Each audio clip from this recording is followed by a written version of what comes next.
Si antes se presentó un poquito mi hermano David, yo hice también algo similar. Yo no empecé la universidad, la carrera de historia, después de terminar los estudios reglados, y lo dejé porque alguna cosa dentro de mí, viste que con el tiempo comprendes muchas más, ¿no? De los sucesos que te van ocurriendo. Y dejé historia y después me puse a estudiar gestión comercial y marketing y me di cuenta de la gran mentira que es el marketing en el mundo que estamos viviendo, que te pueden vender cualquier cosa. Y ahí es como que se te van cayendo también ciertas capas, ¿no? De programación, muchos pelos, y dices, qué manipulados que estamos, desde que vamos al supermercado hasta las ideas, ¿no? Que se nos ponen dentro de nosotros para que queramos, pues, ciertos productos o, no sé, o ansiar ciertas ilusiones. Así que, bueno, un poquito pude percibir y percatarme del mundo que estábamos, y después también, como mi hermano, entramos del mundo del funcionariado, que se dice aquí, y trabajar para el Estado es lo que decía, ¿no? El TT te permite tiempo y eso es súper importante, te vas dando cuenta a medida que van pasando también los años de la importancia de que es el poder disfrutar de cada segundo, de cada minuto y no estar tan sujeto justamente a las necesidades del sistema. Sí, yo creo que el que ellos hayan conocido tan chico el poder de estudiar en casa me parece extraordinario, porque uno ha perdido tantos años en esos espacios donde nunca te enseñaban nada que uno considere valioso, y nos enseñaban cosas que no eran, o sea, que sí existen, pero que no están, no es la totalidad, o sea, vos tenés que ver el amplio, y desde eso amplio ir haciéndolo chiquito. También como esto que vos decías de marketing, ¿no? Está todo estudiado de que vos pones un pie en el supermercado para que consumas todo lo que hay y para que ya vayas adentrándote en que vas a consumir desde ese primer momento y que esté todo estudiado es lo que te hace entender que por algo pasó, ¿no? Que después vos no te tenés que dejar manejar como un muñequito. Sí, además, Julieta, se da una circunstancia que uno siempre se piensa que no, que tu voluntad no te la van a torcer, que tú realmente, por muchos inputs que tengas, tú vas o sea, consumir o a querer lo que emane de dentro, pero con el tiempo te das cuenta de que no, que todo son instalaciones, o sea, te estás viendo la tele y ahí se te están metiendo un montón de ideas, de deseos, de necesidades y al final, bueno, pues acabas por irlos a buscar de alguna forma, pero eso no es tuyo propio, sino es dado. Así que, bueno, un poquito... Bueno, el irse dando cuenta forma parte de la vida y cada uno también saber escoger, ¿no? Con su voluntad. Y tú lo que decías es muy interesante, el otro día estaba hablando también con estas chicas, ¿no? Adara y Vega, y ahora al volver al colegio me dicen, es que nos aburrimos un montón en clase, tardamos mucho más en aprender. Entonces, bueno, forma parte de este sistema, ¿no? De este engranaje que prácticamente pues no te hace aprovechar todo el tiempo que podrías, porque obviamente cuando estamos con ellas, por ejemplo, están todo el rato ahí absorbiendo, comprendiendo de 1000 temas de salud, de historia, pero en el colegio, bueno, es todo muy reglado y ahí justamente, pues ellas que ahora han estado en los ambos lados, hacerlo en casa, pues estás ahí a lo mejor, te implicas 4 horas, pero son súper intensas y no tienes que estar 7 para hacer un temario que en casa en una semana ya lo tienes dado. Le das el mismo tema, imagínate, desde los 10 años hasta los 15 años, el mismo contenido. Es como si no lo podrían asimilar en todos esos años, se los das consecutivamente, y eso no pasa. Vos se los das a ellos en una semana, sabes que lo aprendieron y pasas a otro. Y además la desmotivación, porque como te dan las cosas compartimentadas, al menos yo lo que viví de pequeño, no entiendes la relación que hay. Entonces estudias historia y no estudias ciencia, juntamente, porque todo tiene un proceso, ¿no? En diferentes lugares del mundo, y ahí es cuando te llega la comprensión, que se te hace mucho más acelerado el aprendizaje, porque realmente cala dentro de uno. Pero al estar compartimentado absolutamente todos los temarios, claro, uno es como que va aprendiendo cosas sueltas y después no tenemos la capacidad en nuestro cerebro de unirlo. Claro, sí, sí, sí. Bueno, chicos, a los Barea les digo, si quieren comenzar, estamos aquí dispuestos a escucharlos, porque después tenemos algunas preguntas súper descontracturadas para ustedes, para saber qué opinan en relación a esos temas que vamos a conversar. Venga, pues mira, yo lo que le decía antes a los chicos, yo he preparado una presentación, te estoy compartiendo ahí pantalla, pero que si en cualquier momento queréis hacer una pregunta, pues lo hacéis y nos dedicamos a ella. No obstante, la presentación dura un poquito, más o menos una media hora, pues yo creo que está hecha, y un poco con los temas más importantes que podemos, introductorios y tocando varias cosas que habíais pedido. Al menos, obviamente no da tiempo, ni mucho menos, ni siquiera en media horita a tocar uno, pero al menos tener unas pinceladas de ideas. Si tenéis que interrumpir, porque yo, igual que tú, Jordi, si quieres irme echando cosas, como no te veo, que estoy compartiendo mi pantalla. Bueno, empezamos. Nos gusta, siempre hemos tenido muchas inquietudes y como decía Jordi ahora, ¿no? En esta introducción un poco, nos gusta ver las cosas de forma holística. Y para verlas de forma holística, estos son 4 de los grandes paradigmas existentes que abarcan la ciencia, la religión, la política y también la economía. Y nos gusta pues investigar y sobre todo estudiar las cosas pues teniendo todos estos paradigmas presentes y la relación que hay intrínseca entre unos y otros, porque al final no hay diferencia, están todos unidos. Sí, paradigma sería un conjunto de normas y leyes que todo el mundo que forma parte de ese conjunto cumple para que las cosas funcionen bien. Entonces, los paradigmas los tenemos todos dentro, queramos o no, y se dice, esto los chicos de Cuadrante siempre lo explican muy bien, que el paradigma económico obviamente está relacionado con el tener, que sería nuestro cuerpo. El paradigma científico está relacionado con el saber, y sería nuestra mente.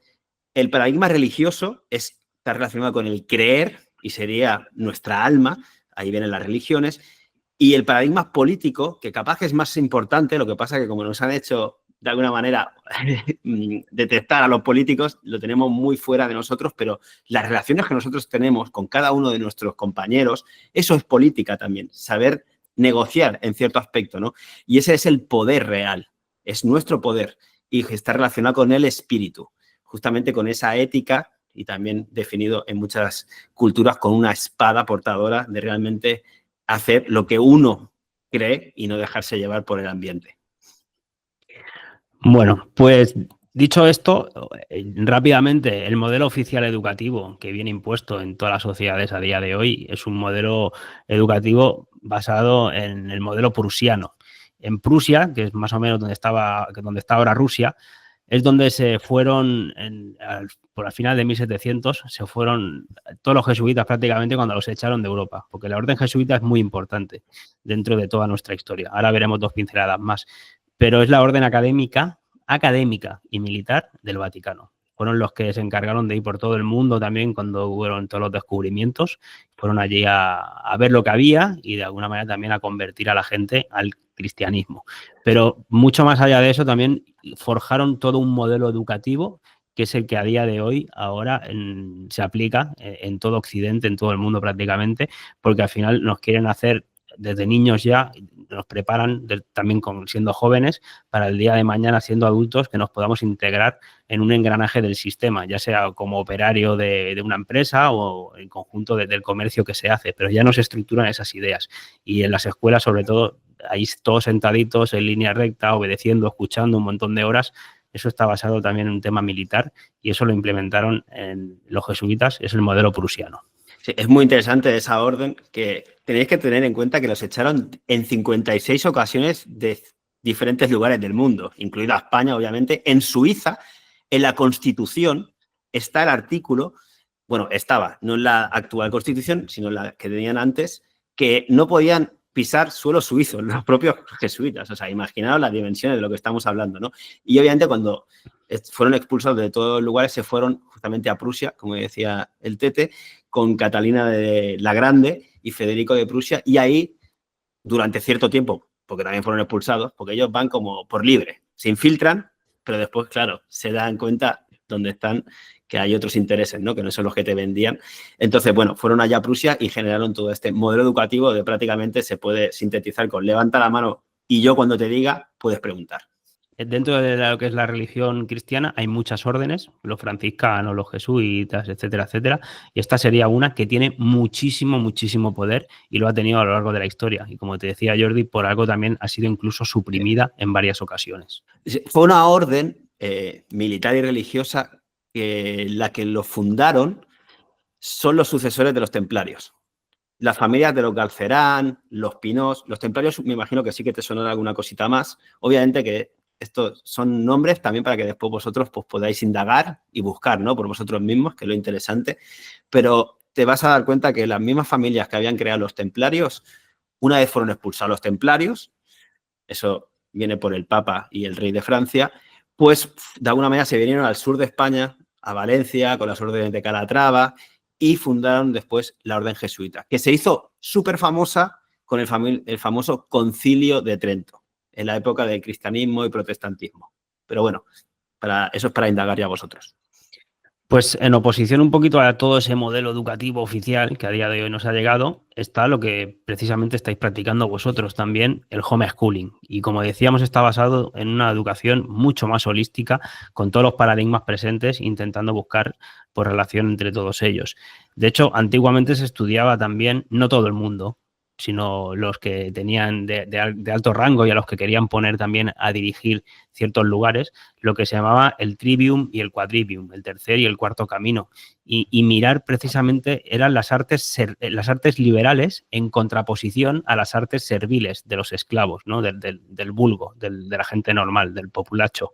Las artes liberales estudiaban retórica, dialéctica, gramática, eran los saberes humanos, y también otros saberes, otras ciencias como la geometría, la aritmética, la música, la astronomía, se estudiaba filosofía. Hoy en día son cosas que oficialmente en la educación actual se están dejando totalmente en desuso. Música ya prácticamente, a no ser que a ti te guste mucho la música y te apuntes, ya no se usa, y menos como se intentaba estudiar antiguamente, relacionándolo con toda la geometría, con toda la astronomía incluso. La astronomía ni te cuento, la astronomía ya, y menos la astrología. Ya, todo eso es cosa de brujas y no se estudia para nada. Pero es que ni siquiera a verbalizar una dialéctica, una retórica, a tener una conversación y coger la idea de uno e intentar darle la vuelta para tener una dirección bidireccional fluida y llegar a conclusiones. Esas cosas no se estudian ya en las escuelas. Pero sobre todo esta diferencia, ¿no?, entre las artes serviles, que eran para servir a los amos del vulgo, y lo que estudiaban los reyes, los nobles, que eran estas artes liberales, que justamente la retórica es súper importante saberte expresar, ¿no? También con una dialéctica, coger la idea de uno e intentar darle la vuelta. Cosa que ahora, por ejemplo, en la televisión, todo esto se ha perdido. Al menos antes salían, cuando nosotros éramos más jóvenes en la televisión, gente haciendo debates interesantes, que cogías unas ideas, las contraponías. Hoy en día, bueno, con todo lo que hay hoy de la Agenda 2030, el único discurso, no se dan ya estas situaciones. Y sobre todo la relación, ¿no?, que teníamos nosotros, el microcosmos, con el macrocosmos, en esa astronomía, esa música de las esferas que se hablaba, y justamente todos los ciclos que ahora iremos viendo en relación con nosotros. Para empezar un poquito con algún tema, para relacionarlo, y creo que esto es de lo más importante que podemos introducir, no a vosotros, que a lo mejor ya lo sabéis, pero digo en general, incluso a la propia sociedad. Yo a veces tengo compañeras que se lo intento explicar así, ¿no? Lo que era la antigua ley natural versus, en contraposición a la ley marítima. Mira, la ley natural es un poquito la que había en la tierra, donde habían hombres y mujeres vivos, verdaderos. Y lo que han hecho ha sido traer la ley del mar, la marítima, a la tierra. Y la ley del mar es el comercio, es la mercancía. Por eso aquí sale el barco y todo de madera. Esto, por ejemplo, es la imagen de un tribunal, donde veis que siempre todo va a ser de madera, porque es donde se dirimen conflictos entre corporaciones. Todo es comercio. Y ahora veremos el porqué. Todo esto de la ley marítima que aplican en la tierra, todo esto viene desde que nacemos, con el nacimiento, y nos inscriben en un registro. Y en esa inscripción, fijaros, cuando nacemos, tu madre rompe aguas y después te inscriben con un nombre en un registro. Es lo mismo que hacen los barcos, cuando llegan a puerto desde las aguas y certifican la mercancía que traen. Porque es que es una similitud, una analogía, porque nos tratan como mercancía. Género significa mercancía. Están jugando constantemente con las palabras y su definición. Claro, ahí es muy importante, ¿no?, la etimología de las palabras, porque se crearon de una manera aglutinando justamente información para crear conceptos. Y hoy en día vemos que se está perdiendo. Además que nosotros utilizamos un diccionario para relacionarnos, donde a lo mejor persona, ser, significa lo mismo, pero cuando te vas al juzgado o a todo eso que es contrato legal, ya cambia las definiciones. Entonces entramos en otro tipo de jurisdicción. que desconocemos porque caemos en trampas. Entonces, de alguna forma, si hoy hablamos de nación, justamente tenemos que evocarnos al origen, que es de donde nacemos. Y ahí viene el ejemplo, ¿no?, que estábamos poniendo. Tú cuando naces, justamente es cuando sales de tu madre, rompes aguas, pero si te vas al concepto legal, que es el que te aplican a ti como personalidad jurídica, justamente nacimiento es un hecho jurídico determinante de la adquisición de la personalidad jurídica. Que claro, de primeras dices, espérate, vamos por partes, porque no me he enterado de nada. Entonces dejas de ser ya, de alguna manera, una criatura que viene de tu madre para convertirte en este mundo marítimo en un hecho jurídico determinante para la adquisición de una personalidad jurídica. Y entonces es ahí cuando vamos a buscar si el nacimiento significa que se adquiere la personalidad jurídica. Esto, personalidad, viene de persona. ¿Qué significa persona? Porque una persona no es lo mismo que un ser vivo.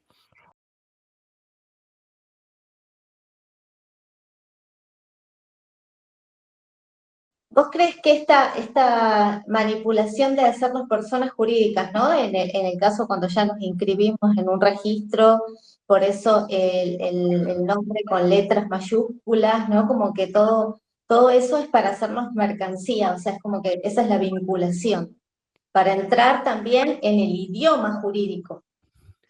Y claro, porque antes, por ejemplo, estaba en Roma, ¿no?, en ese gran imperio, vamos a decir cuna de donde ahora estamos, estaba el ius gentium, es decir, las leyes de las gentes. De la gente, dependiendo del lugar de nacimiento, pues había unas legislaciones u otras, depende de la costumbre de los pueblos. Pero cuando entrabas dentro del Imperio Romano, a ti ya no se te aplicaba el ius gentium de las gentes, sino el ius civile. Y por ende, tú pasabas a ser una ficción con unos privilegios de ese imperio, que prácticamente lo que hoy en día tenemos cuando te inscriben tu partida de nacimiento, transforman a un certificado de nacimiento y tú te identificas, ahora lo veremos, con tu DNI o con esa ficción jurídica que te da el Estado, que a ti no te pertenece. Tú, Mira, como mucho, la puedes administrar involuntariamente, pero obviamente el creador de esa ficción es el Estado. esto va así. Nos dicen que el nacimiento es el hecho jurídico que determina que tengamos una personalidad jurídica. Si nos vamos a lo que es la personalidad, que viene de persona, es una máscara de actor, porque antiguamente los actores se ponían una máscara alargada para que se les escuchara al final del teatro. Es personare, para sonar, para que se les escuchara. Por eso persona significa máscara. Y otra definición de persona, ya más actualizada, nos dicen que es sujeto de derecho. Derecho viene de leyes y sujeto es que estamos atados. Nos atan al derecho, a la legalidad. Y el sujeto de derecho, con ella, nos dicen que determina y atribuye la capacidad jurídica para poder hacer actos vinculantes. Entonces, el certificado de nacimiento, cuando nos lo dan, después va unido a un DNI. Y entonces, con ese DNI ya crean ellos la ficha del Monopoly. Veis aquí que por eso he puesto el dibujito del Monopoly con las fichas, para poder jugar dentro de todo su tablero legal de comercio que han creado. Necesitamos una ficha de Monopoly, una ficción jurídica. Es lo que se llama El hombre de paja. Hay una película muy, muy buena que se llama La isla de las rosas, que si alguno tiene Netflix la puede ver allí, si no buscarla. Es muy interesante. Ellos te lo ponen en clave un poquito de humor, pero es una historia basada en un hecho real de un hombre que se llamaba Giovanni Rosas, que creó una isla y se generó él su propio hombre de paja, su propio certificado de nacimiento respecto a una nueva ficción jurídica en un nuevo país que él se inventó. Y se lo tuvieron que, no se lo quisieron reconocer, pero era legal. Entonces es muy interesante esta película, por si alguno tiene interés en ver todo esto, hasta qué punto se ha podido también llevar a cabo en la realidad. Hasta aquí podemos ver que tú eres una creación, si quieres, de tus padres, que vienes a este mundo a vivir y a experimentar, y después el Estado te da una ficha de Monopoly, una personalidad jurídica con la cual tú tienes que moverte aquí dentro. Ay, disculpa, ¿podemos decir que eres un ser y pasas a ser una persona? Sí, totalmente. Y ahí viene el truco de magia, la identificación. Nosotros en nuestro diccionario, fíjense lo que es identificar, hacer que dos cosas o más que son distintas, aparezcan y se consideren como una misma. Y ahí es cuando nosotros nos identificamos con el DNI, con nuestra personalidad jurídica que nos dan, pero no somos lo mismo. Vuelve a ser un truco de magia para que justamente tú tomes eso como real, pero eso es ficticio, no es de este mundo. Y no solo es para mí un poquito perverso, ¿no? y manipulado, engañoso, el hecho que nos identifiquemos con un nombre en mayúsculas y con un DNI, sino es mucho más que eso, porque también el hecho de que nos identifiquemos en que somos eso nos hace perder nuestra referencia espiritual. Porque al final, yo al menos así lo considero, somos seres, una conciencia habitando un cuerpo físico. Pero nosotros no somos nuestro cuerpo físico tampoco, mucho menos un DNI de plástico, un documento de identidad que nos da el Estado. Entonces, al identificarnos ahí se pierde en buena parte esa experiencia de vida que hemos venido a hacer aquí, porque nos hacen que nos identifiquemos con algo que no somos. Pero eso, por eso la frase de dejamos de ser lo que somos para ser lo que no somos. Perdón. En las palabras como, por ejemplo, nosotros llamamos ficción jurídica a una asociación, a una organización, a lugares comunales donde se reúnen todos, ¿no? Una ONG, y sin embargo nosotros no vinculamos nuestra DNI a una ficción jurídica, y cuando vas para atrás y te das cuenta que vos también podés ser manipulable por tu DNI, recién ahí vamos reconociendo. Muchas gracias. Fijaros, chicos, que la ciencia ficción es algo que no existe y nos crean nuestra ficción jurídica. O sea, no existe. Ficción jurídica es la técnica jurídica mediante la cual se toma por verdadero algo que no existe. Esa es la definición de ficción jurídica. Y es a través de la cual se fundamenta la existencia de las personas jurídicas, de las máscaras. Y todo eso, uniéndolo también con filosofía, con historia, es lo que forma parte del contrato social de Rousseau. No sé si alguno lo ha estudiado, alguna vez ha leído a Rousseau, un filósofo de la Revolución Francesa, etcétera, pero nos meten en un contrato social en el cual ninguno hemos firmado, ninguno hemos dado nuestro consentimiento, pero nos ponen a jugar allí, con una ficha que nosotros nos ha venido impuesta, una ficha del tablero de Monopoly, y ahí nos hacen tener derechos y obligaciones. Y no te puedes salir de eso. Nos obligan a estar en ese contrato social. No sé si entendéis un poquito la profundidad de todo esto y la importancia. Al menos entenderlo. Ya no digo, obviamente, para salirse, pero sobre todo para salirse mentalmente, para no identificarnos con todo eso y tener ciertas herramientas mentales para todo ello. Sí, además, Rousseau, como buen filósofo, tenía todos estos conceptos muy claros y dejó una cláusula para salirse de ese contrato. Ese contrato que es ilegal, porque vosotros, si no sé, os viene un compañero y me dice, déjame una goma o déjame un lápiz, tú tienes que estar de acuerdo con eso.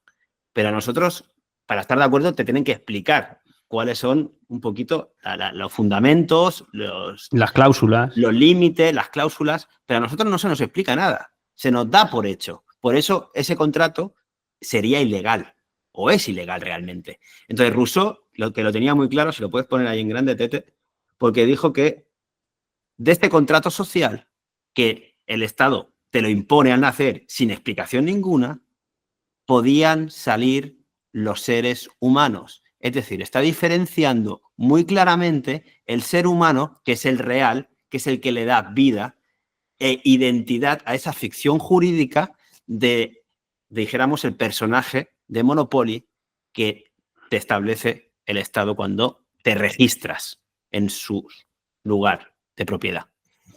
Exacto. Y en relación a todo esto, cuando te registran, fijaros que te registran en mayúsculas. Y lo que decía Julieta antes, ¿no? En la antigua Roma existía lo que era la capitus. Capitus viene de cabeza. Diminutio, disminución máxima. La máxima disminución de tu cabeza, o sea, de tu poder de decidir, era cuando eras esclavo total. Y a ese esclavo lo escribían en mayúsculas. Es decir, no tenía privilegios. Porque Claro. tenía la máxima disminución. Estaba limitadísimo con sus privilegios. Y a ese esclavo lo escribían en mayúsculas, igual que, y por algo sale en mayúsculas nuestro nombre y apellidos en nuestro DNI y en todos los contratos. Y fijaros... Y por algo salen en mayúsculas también las lápidas de los cementerios. Y además, fíjate con el detalle, en los cementerios, las cenizas de los fallecidos van en una urna. Y nosotros, que también nos toman como muertos, ¿dónde votamos? En una urna. Entonces ves siempre esa similitud coincidente en dos aspectos de nuestra vida que dices, pero no tiene nada que ver. Pues justamente las palabras originales y las que después creadas por ellos, como nos asocian a los fallecidos. ¿Por qué? Porque un muerto no se puede representar. Al no estar vivo, así nos tratan a todos nosotros. Entre otras cosas, por eso cuando vas a una corte, tú no puedes ir por libre. Necesitas a un procurador que de alguna manera interceda, que te represente, porque tú, como te dan por muerto, no te puedes presentar a los sitios. Necesitas a alguien que te represente. Y ahí viene toda una situación legal jurídica. La propia familia, que vendría del latín y que viene de famulus y significa sirviente o esclavo. Y a nosotros nos dicen que formamos parte de una familia. En todo caso, lo que dicen familia es nuestro linaje.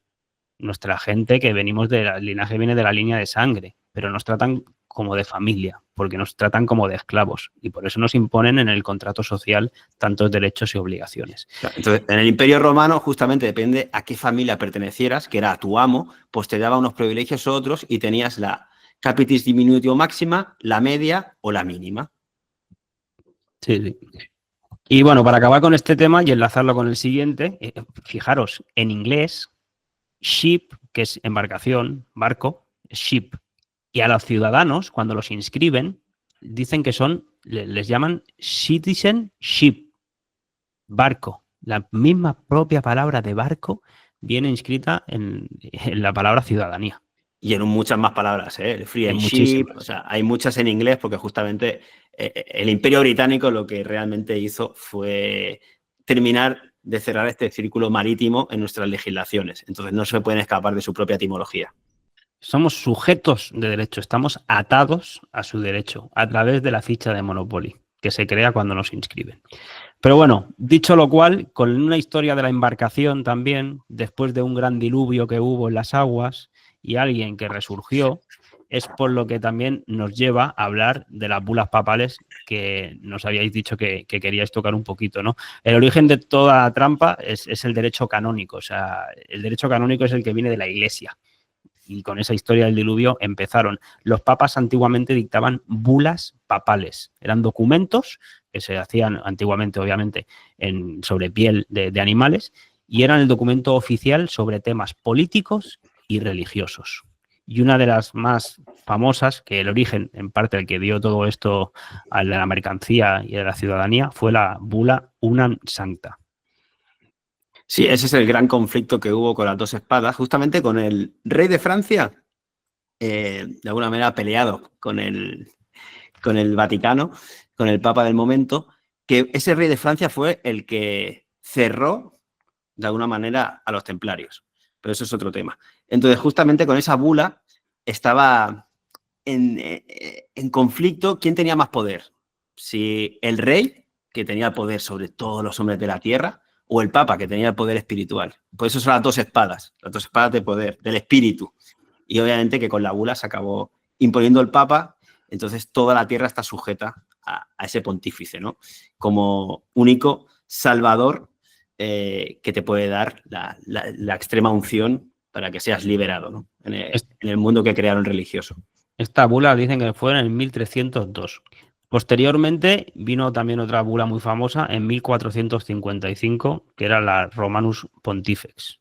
Claro, antes, justamente previo a toda la conquista de América y de otros territorios, entonces con esta nueva bula, de 1455, escasos años, ya dejan dicho de que todo lo que se vaya a conquistar le va a pertenecer todas esas tierras, esas propiedades al Vaticano. Entonces ya no serás tú que llegas a un lugar y conquistes que te puedas quedar con las propiedades. Como mucho te vas a poder quedar un poquito con ciertos privilegios, pero las tierras, las propiedades son para el Vaticano. Luego viene la otra bula, en 1481, que le llaman la Aeternis Legis, que justamente lo que venían a decir es que los militares tenían que administrar a los esclavos, pero todo bajo el control del Vaticano. Por lo tanto, ya te habían prohibido o privado de tener propiedades con la de antes y ahora te privaban de tener justamente un cuerpo, porque te tratan como esclavos. Entonces, un esclavo, como no tiene alma, igual que los animales, puedes hacer con ellos lo que consideres, porque están muertos. No tienen realmente ningún privilegio, ¿no? Porque no están animados. Y la otra, que no es que sea una bula, pero sí que es el Concilio de Trento, que ahí es cuando los jesuitas tomaron grandísimo poder. Entre otras cosas, empezaron a hacerse todos los registros de nacimiento para tener ya un control exhaustivo de quién estaba. No tienen a todos perdidos en el mar y se adueñaron de nuestras almas. Entonces, necesitas ya de un bautismo creado justamente en ese Concilio de Trento y transmitido por el papado para que tú puedas salvar tu alma. Entonces ya tienen las propiedades, tienen tu cuerpo y tienen tu alma, que sería como la triple corona también que nosotros perdimos en beneficio de ellos. La triple corona sería Washington, D.C., la Milla de Londres y el Vaticano, que además todas ellas tienen jurisdicción propia, son independientes del país donde se encuentran. O sea, la Milla de Londres no pertenece a Inglaterra. Esta tiene, ni a Londres, tiene alcalde propio la Milla de Londres. igual que Washington, distrito de D.C. también.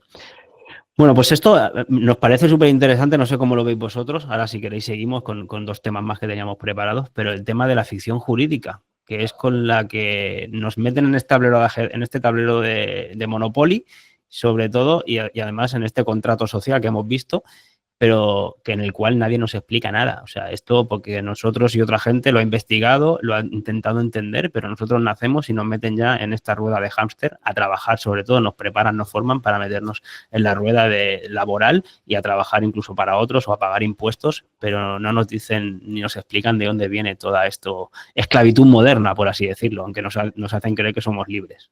Yo te iba a decir que si el rey tenía nuestro cuerpo y el papa tenía nuestra alma, ¿qué nos dejaba para nosotros, no?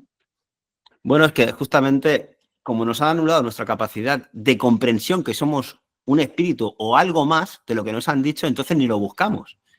Justamente cuando empiezas a comprender que tú tienes unos valores, que cuando naces tú sabes lo que es justo y lo que es injusto, y precisamente en una sociedad, por eso la justicia es tan importante. Nosotros trabajamos en el Departamento de Justicia, ¿no? Tú antes has dicho que trabajabas ahí en abogacía, habías estudiado, Julieta. ¿Y qué es una sociedad si realmente no tiene unos valores?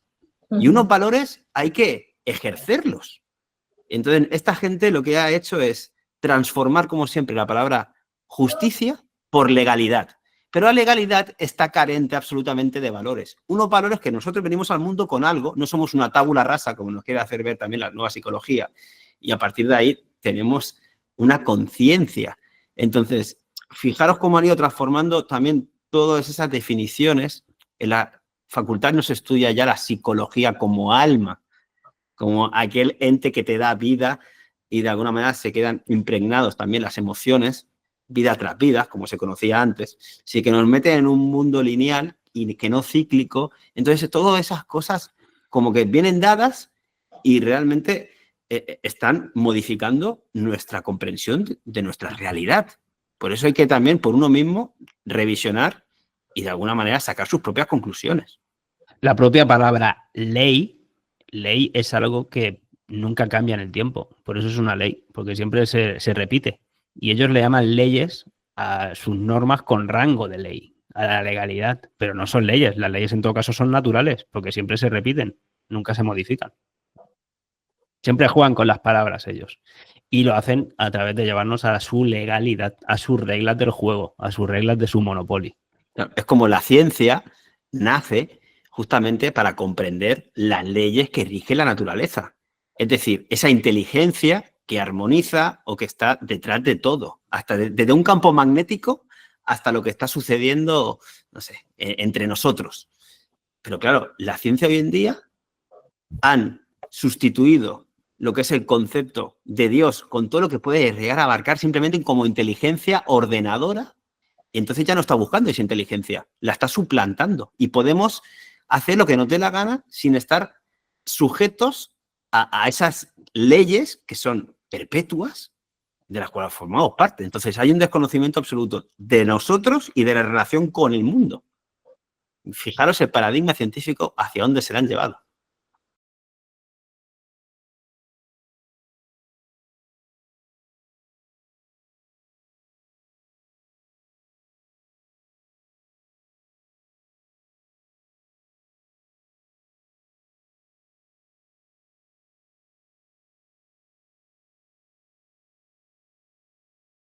Totalmente, y más coincido, pero por completo. El honor es como compromiso contigo mismo en esta existencia, con tu propia alma, con tu propia conciencia, como un valor, como una ética interna. Y además, como no lo mantengas, ese honor y ese compromiso contigo mismo, es cuestión de tiempo que entres en conflicto. Y cuando entras en conflicto, ahí podéis también investigar, aprender lo que supone dentro de la medicina germánica, que vais a entrar en incoherencia y os van a pasar cosas dentro. Pero todo por no mantener ese honor, ese compromiso con vosotros mismos, con vuestra Claro, esencia. justamente en la vida, ¿no? De honor viene el ser honesto y hay que ser honesto con uno mismo y con los demás. Y en la vida nos van a pasar situaciones que a veces estás ahí en el límite de y cómo me comporto y lo que hago. Y el último juez de todos es tu propia naturaleza. Es esa conciencia que te va a decir si estás actuando bien o estás actuando mal, en el aspecto de que capaz que no existe ni el bien ni el mal, porque venimos aquí a experimentar, pero tú ya estás realizando acciones que no se corresponden como te gustaría que actuaran contigo. Entonces, creo que eso también es una vara de medir para ti mismo y la honestidad a veces es complicada de llevar, pero cuando la llevas en práctica hay muchos menos problemas o quilombos, como le llamáis vosotros. Hay una frase que dice que no debería hacerse ciencia sin conciencia. Creo que la medicina germánica también daba una muestra de ello.